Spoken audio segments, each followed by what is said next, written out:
अस्सलाम वालेकुम my dears. आज का हमारा टॉपिक ऑफ डिस्कशन है। इसमें आज हम कुछ फार्मूले देखेंगे। एंट्री टेस्ट में अक्सर इस फर्स्ट चैप्टर से न्यूमेरिकल टाइप क्वेश्चन पूछे जाते हैं, जिसमें अपने नंबर ऑफ मोल्स फाइंड करने हैं, नंबर ऑफ मॉलिक्यूल्स फाइंड करने हैं, नंबर ऑफ एटम्स फाइंड करने हैं। इसके साथ साथ covalent bonds, fundamental particles, number of molecules, इस तरह के कुछ क्वेश्चंस पूछे जाते हैं।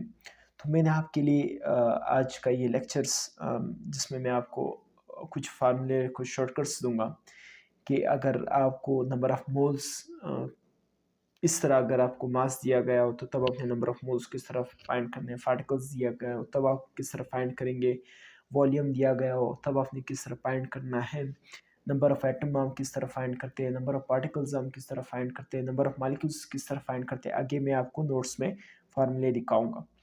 तो सबसे पहले आज आपने ये करना है कि जो भी फार्मूला यहाँ पे मैं आपको बताऊंगा आपने उसे नोट कर लेना है, ठीक है। और फिर रोज़ उसे एक नज़र देखना है, ताकि आपके लिए फिर और प्रैक्टिस करें, ताकि फिर आपके लिए एंट्री टेस्ट वाले दिन आपके लिए कोई मसला ना हो। किसी भी किस्म की कोई भी अगर न्यूमेरिकल पूछा गया इस चैप्टर के हवाले से या इस टॉपिक के हवाले से, ठीक है माय डियर्स। तो यहाँ पे मैंने एग्जांपल दिया है। 1 mole of substance my dears, आपको जिस तरह पता है कि एवोगाड्रोस नंबर ऑफ पार्टिकल्स का इक्वल है 1 mole of substance is equal to Avogadro's number of particles. Avogadro's number of particles क्या था? 6.022 10⁻23, that is known as Avogadro's number. For example my dears, 18 gram of water आपको दिए गए, ठीक है। अभी ये मैंने वैसे मसला एग्जांपल, ऐसे एग्जांपल मैंने इसको क्वेश्चन बनाया, ठीक है, ताकि आपको समझा सकूं। कह रहे हैं कि इसका नंबर ऑफ मोल्स आप फाइंड करें, या नंबर ऑफ मॉलिक्यूल्स फाइंड करें, या नंबर ऑफ एटम्स फाइंड करें, या नंबर ऑफ ऑक्सीजन एटम कितने हैं, नंबर ऑफ हाइड्रोजन एटम कितने हैं, नंबर ऑफ कोवलेंट बॉन्ड कितने, आगे नंबर ऑफ फंडामेंटल पार्टिकल्स आगे मैं आपको दिखाऊंगा, ठीक है माय डियर्स। तो हमने सबसे पहले क्या करना है, हम सबसे पहले मोल को अगर हमें समझ आ जाएगा, यानी मोल्स के जो 2-3 फार्मूले हैं, ठीक है, वॉल्यूम, पार्टिकल्स और मैस के हवाले से, तो फिर हमारे लिए नेक्स्ट जो क्वेश्चन है वो हमारे लिए ईजी होगा। तो सबसे पहले माय डियर्स हम जाते हैं मोल्स के 2-3 फार्मूले देखेंगे, तो फिर इंशाल्लाह आपको नेक्स्ट भी समझ आएगा। तो मैं कैमरे को थोड़ा सेट कर लेता हूँ। माय डियर्स, यहाँ पे ये नंबर ऑफ फंडामेंटल पार्टिकल्स ये भी आपसे पूछ सकते हैं, ठीक है। तो अगर मोल्स, अगर आपसे क्वेश्चन में मोल्स पूछा गया, अगर आपको अमाउंट दी गई हो, यानी 5 ग्राम, जिस तरह अभी हमने ऊपर क्वेश्चन देखा 18 ग्राम ऑफ वाटर, तो ये के मैस आपका वाटर का दिया गया है। तो अगर आपको मैस दिया गया हो, मिकदार दिया गया हो, अमाउंट दिया गया हो, तो आप उसके मोलर मास से डिवाइड कर देंगे तो आपके पास नंबर ऑफ मोल्स आ जाएगा। मोलर मास ऑफ वाटर क्या है?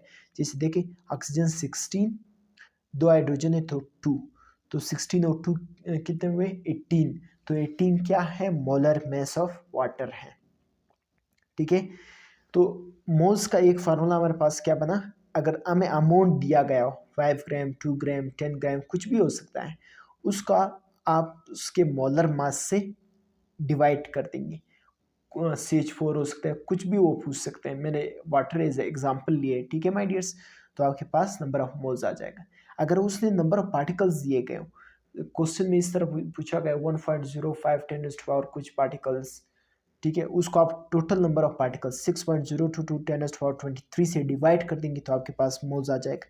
इन्हें अगर आपको पार्टिकल्स दिए गए हो, ठीक है, आपसे पूछा गया है कि मोल्स फाइंड करें, तो आप उस पार्टिकल्स को टोटल नंबर ऑफ पार्टिकल्स से डिवाइड करेंगे। टोटल नंबर ऑफ पार्टिकल्स कितने? एवोगाड्रोस नंबर 6.022 10⁻23, तो आपके पास मोल आ जाएगा, ठीक है। अगर आपको वॉल्यूम दिया गया, वॉल्यूम कुछ भी हो सकते हैं, 5.4 डीएम क्यूब, 6.3 डीएम क्यूब, कुछ भी हो सकता है। आपसे पूछा गया हो कि हमें मोल्स बताएं, तो आप उस गिवन वॉल्यूम जो एसटीपी में आगे आपको समझाऊंगा लेक्चर्स में, स्टैंडर्ड टेम्परेचर प्रेशर, ठीक है।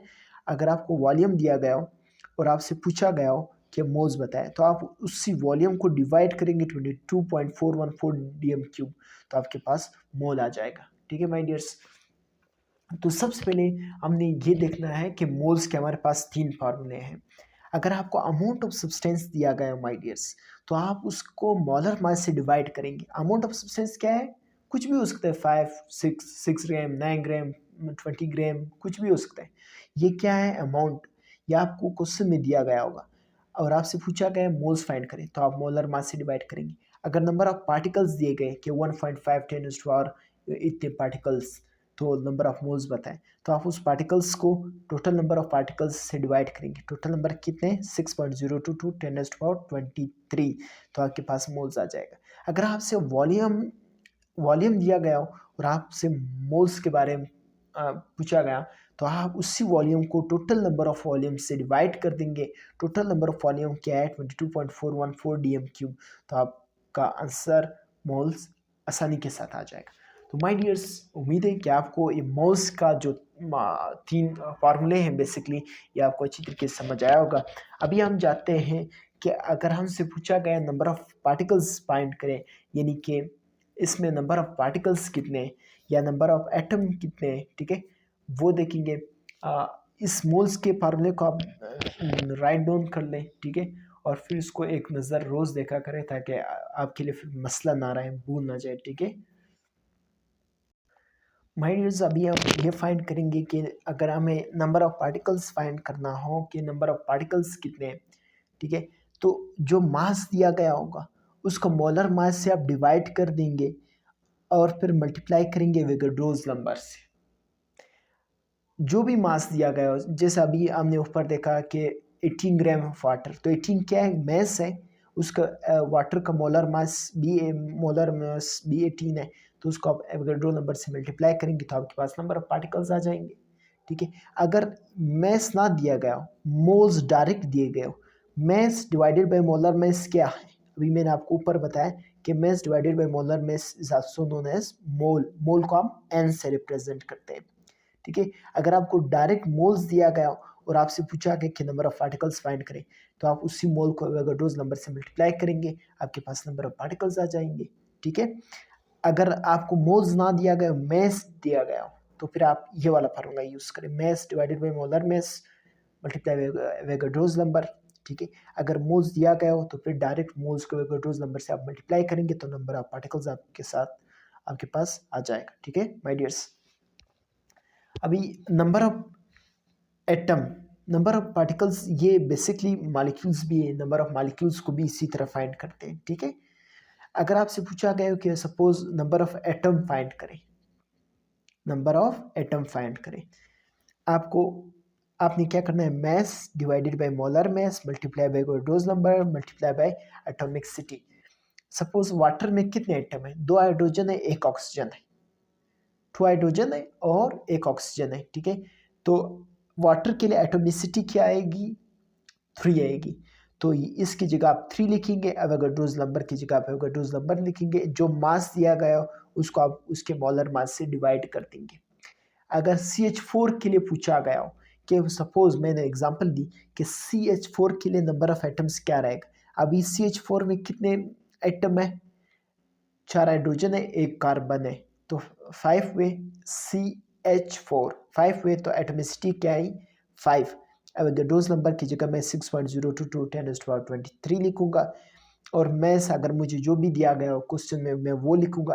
अगर मैस ना दिया गया हो, डायरेक्ट मोल्स दिया गया हो, तो फिर मैं डायरेक्ट मोल्स लिख के उसकी एटोमिसिटी और एवोगाड्रोस नंबर से मल्टीप्लाई करूंगा, ठीक है माय डियर्स।